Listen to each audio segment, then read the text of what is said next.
तरफ सोनिया गांधी का लाल मुझे मेरे जहन में आ रहा था और एक तरफ हीराबेन का लाल मुझे मेरे जहन में, मेरी सोच में आ रहा था। सत्ता में मोदी है तो इसलिए मोदी ये कर रहा है, यही कहते हो ना। तो तुम भी 10 साल सत्ता में थे, अपने आप को तुम लॉन्च नहीं कर पाए यार, 2004 से लेकर 2014 तक।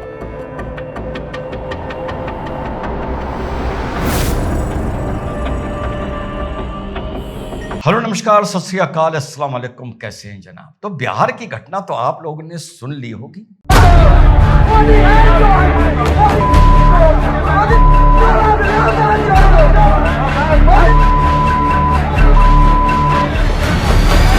मैंने भी कुछ बीप करके आप लोगों को सुना दी। तो ये नफरत, ये चिढ़, और ये नफरत और चिढ़ के साथ वो दबा कुचला हुआ अहंकार कहां तक पहुंच गया है, या यूं कहूं कहां तक पहुंचेगा, ये देखना इस देश को बहुत जरूरी होगा। और भी पहुंचेगा अगर इसको चेक नहीं किया जाएगा मजबूती से, ये बार बार बोल रहा हूं।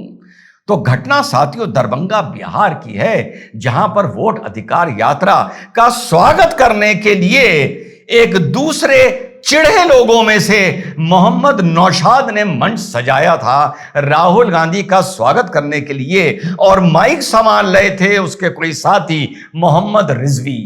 और जो चिढ़, वो नफरत जो आपको विपक्ष विशेषकर राहुल गांधी में देखने को मिलती है, उसी तरह एक और चिढ़ और नफरत है जो विशेषकर विशेष लोगों में देखने को मिलती है, जिनके पास कोई समाधान नहीं है सिवाय ये जो 25 साल से नरेंद्र मोदी को गालियां दे रहे हैं, क्योंकि गाली के सिवा कुछ और दे नहीं सकते हैं। पहले जब वो मुख्यमंत्री थे और उसके बाद अब लगभग 11 वर्ष से जब वो प्रधानमंत्री हैं। तो मंच नौशाद का था, माइक रिजवी के पास था, और किस तरीके से प्रधानमंत्री की मां का, हीराबेन का, किस तरीके से मोदी जी के साथ उनको गाली दी गई जोड़ के और नाम लिया गया। वाकई ये डूब मरने वाली बात है, कोट अनकोट उनके लिए जिसमें शर्म हो। जो बेशरम हो उनका काम ही गाली देना और गाली खाना है।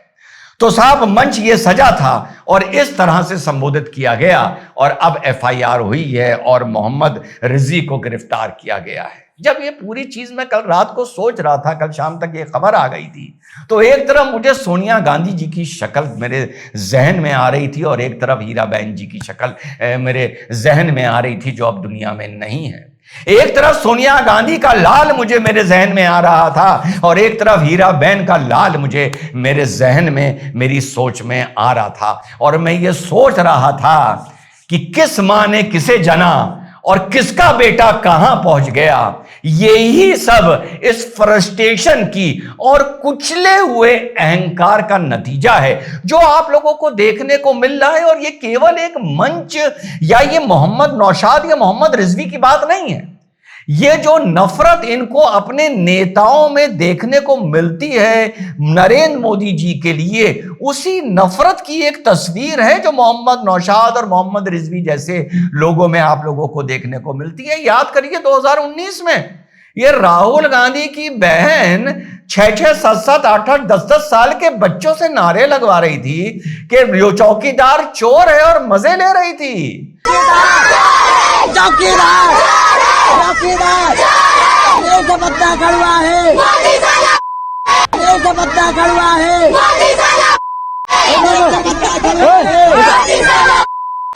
और उसी में ये भी नारा लगा था, क्या नीम का पत्ता कड़वा है, मोदी साला ये है, और उस पर हाँ करके चुप हो रही थी।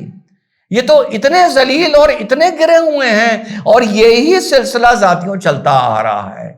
तो एक तरफ हमारी हीराबेन जी, जिनको शायद जब उन्होंने मोदी जी को जन्म दिया होगा कोई जानता नहीं था, उसके बहुत दिनों बाद तक शायद कोई जानता नहीं था। मैं ज्यादा सामाजिक और राजनीतिक दृष्टि से बात कर रहा हूं। और एक तरफ जनाब मुंह में चांदी नहीं सोने का चम्मच लेके पैदा हुए थे। इनके पिताजी सोने का और चांदी का चम्मच लेके पैदा हुए थे। वो कहां और ये कहां? ये हैं जिन्हें कभी कुली बनना पड़ता है, कभी किसान बनना पड़ता है, कभी ट्रक ड्राइवर बनना पड़ता है, कभी जूता जोड़ना पड़ता है, कभी वेल्डर बनना पड़ता है, कभी यात्रा। 21 साल 2004 में पहली बार सांसद बना था, उस परिवार का चश्मो चिराग जिसे लोग कह रहे थे कि बस आज सांसद है कल प्रधानमंत्री होगा, आज 21 साल हो गए। और इस 2014 4 से 14 तक 10 साल ये बंदा सत्ता में रहते हुए अपने आप को पॉलिटिकली लॉन्च नहीं कर पाया। सत्ता में ऐसा नहीं है कि 25 साल से वो विपक्ष में है, जब उसने अपनी कमांड संभाली, राजनीति की कमान संभाली, तो वो विपक्ष में था। तो वो क्या करे? जब तुमने अपनी कमान संभाली, भाई तुम सत्ता में थे और 10 साल सत्ता में रहे, और सत्ता में रहते हुए तुम तो कहते हो ना कि सत्ता में रहते हुए मोदी कुछ भी करता है, सत्ता में मोदी है तो इसलिए मोदी ये कर रहा है, यही कहते हो ना। तो तुम भी 10 साल सत्ता में थे, अपने आप को तुम लॉन्च नहीं कर पाए यार। 2004 से लेकर 2014 तक लॉन्च नहीं कर पाए। तो यही साथियों, अपनी बात खत्म करूंगा इस बात के साथ, वो चेतावनी के साथ, कि जो विपक्ष में, विशेषकर राहुल गांधी में, कुछ मोदी के दुश्मनों में, विशेषकर कुछ विशेष लोग में, जो नफरत, चिढ़ और कुचला हुआ अहंकार उनके अंदर दबा पड़ा है, इसको अगर सही तरीके से टैकल नहीं किया गया तो आने वाले वक्त में एक समस्या खड़ी हो सकती है। ध्यान रखिए कि हाल में एक सर्वे हुआ है, वो सर्वे ये बता रहा है, वो हर साल होता है, मैं देखता हूं, वो सर्वे ये बता रहा है कि अभी भी राहुल गांधी नरेंद्र मोदी के बहुत पीछे हैं। लेकिन जब सर्वे पहले हुआ था तो यह बताता था कि विपक्ष बटा हुआ है, लेकिन अब वही सर्वे यह बता रहा है कि अब देश ये मान के चल रहा है कि कांग्रेस पार्टी ही बीजेपी के खिलाफ मुख्य ऑपोजिशन पार्टी है, और उसको जो मुख्य ऑपोजिशन नेता है वो राहुल गांधी है। वो फिर से दोहरा दूं, राहुल गांधी और मोदी जी में बहुत फर्क है, लेकिन इतनी पहचान जरूर बन गई है अपनी बातों की, अपने बातों की के दम पर और अपनी हरकतों के दम पर, कि हां, नरेंद्र मोदी का कोई अगर विपक्ष है तो ये है। और जिस तरह से वो अपने को एक दीवाने की तरह पेश कर रहा है, एक जुनूनी की तरह पेश कर रहा है, बिना किसी की आस्था को हानि पहुंचाए, एक शब्द इस्तेमाल कर रहा हूं, जिस तरह से वो अपने को क्रूसेडर, जिहादी, एक धर्म युद्ध कर लड़ने वाला अपने आप को पेश कर रहा है, आने वाले वक्त में ये ना हो कि जितने लोग भी नरेंद्र मोदी जी से नफरत रखते हैं वो उसकी छतरी के नीचे एकत्रित हो जाएं।